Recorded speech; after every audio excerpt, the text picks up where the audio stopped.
Alabama runs it down Missouri's throat, wins 34-0, brought their starters in late to get a goal line stop.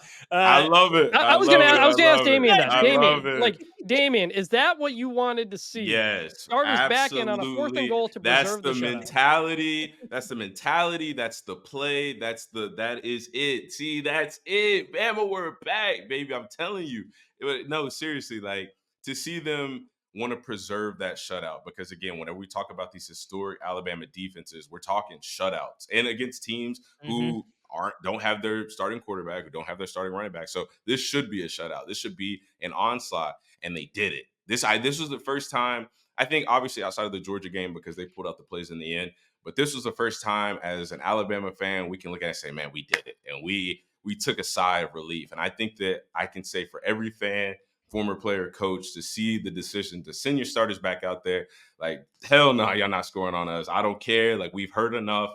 It's time to finally put our foot on the gas. And yeah, I loved it. It got me fired up for sure. So that was kind of, you sort of answered my big picture question. It's like, so Missouri, they're collecting haters by the dozen after the A&M loss. They've been outscored in their 2 losses now, 75-10. But like, so you found yourself pretty encouraged, I guess, big picture from Bama from that, despite Missouri being shorthanded with the dominance and finding a way to run the ball. You're in on them.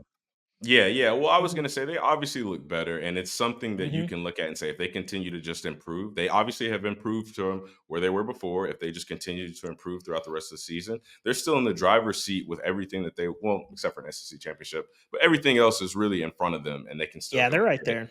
But, I was very impressed by the fact that Jalen Milroe, I mean, we've talked about he may have digressed a little bit. He's not looking as good. He looked more comfortable just throwing the football. I love the fact that Ryan Williams wasn't his leading receiver yesterday.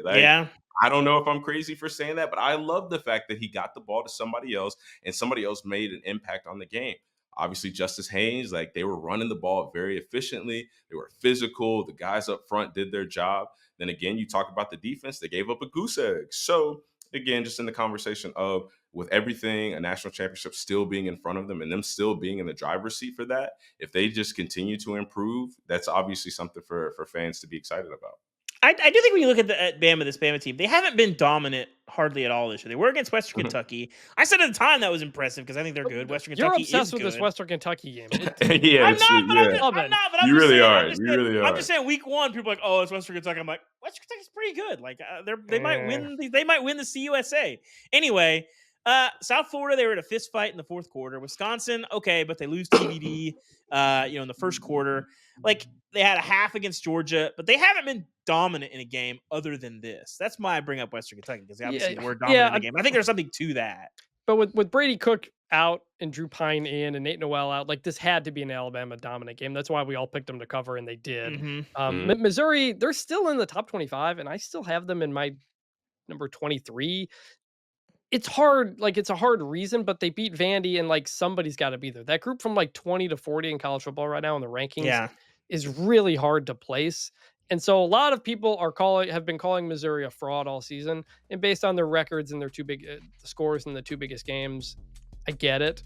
But this is still a team that can have a 9-10 win season, and you feel pretty good about that. I think if you're Missouri, just based on what your standards are. So we'll see if they come back. But this is, I think, what we all expected it to be.